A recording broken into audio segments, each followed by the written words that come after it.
religious institutions sa isang bansa. So, that was interesting for him to say. Dun sa issue naman ng debt, kita natin na halos dumoble yung debt from end of President Aquino's term to end of President Duterte's term. So, we're talking about 6 trillion pesos to 11 trillion pesos. So, and then of course, nakikita natin from ERAP to Arroyo, dire-diretso lumalaki yung debt natin, at debt servicing was a serious problem in our country.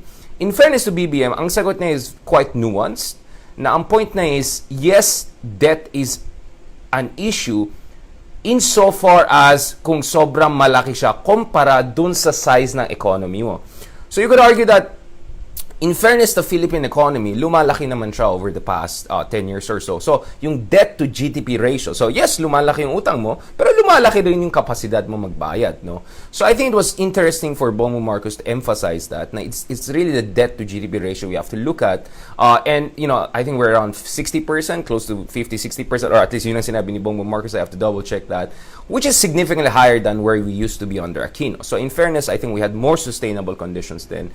I was hoping sana Bongbong Marcos will mention yung sovereign credit rating, no? Kasi credit ratings are important. Dun mo makikita kung affordable yung debt and not. So, pag medyo malaki-laki yung share ng GDP mo yung debt, magiging mas mahal na umutang tayo abroad. Kaya nga yung credit rating ay mahalaga. Sana minention ni Bongbong Marcos yan. I mean, he attended Oxford and studied PPE, right? Political Science, Philosophy, and Economics. So I'm sure he has some familiarity with these issues. No? So sana minention yung issue ng credit rating.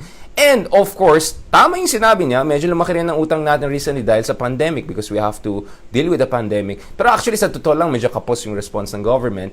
And, the thing is, it's also a question of saan napupunta yung utang, 'di ba? Kung napupunta ito sa mga pharmacy, mga ganyan, mga kung ano-ano at hindi napupunta sa productive investments or talaga yung ayuda at tulong sa taong bayan sa panahon ng pandemic, or it's not helping to stimulate our economy, may malaki tayong problema, no? So may mga nuances na gano'n na syempre 5 minutes lang meron si Bongbong Marcos at hindi naman siguro lahat mabilis magsalita katulad natin na pwede i-squeeze in 5 minutes lahat ng issue na yan. But I think it's good to hear at least some parang flavor ng parang ano bang level of familiarity ng isang kandidato sa mga ganitong relatively complicated policy issues. So, medyo nuanced yung answer, but I think it could have been further improved. So, sana makikita natin in the future discussions, and sana yung team ni BBM, they have more clarification on these issues kasi mahalagang issue ng utang eh. If you badly handle it, then it's gonna be a problem.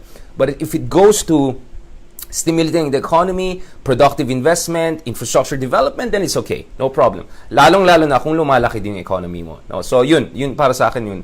But it was interesting. I mean, within that 5 minutes, medyo matino-tino yung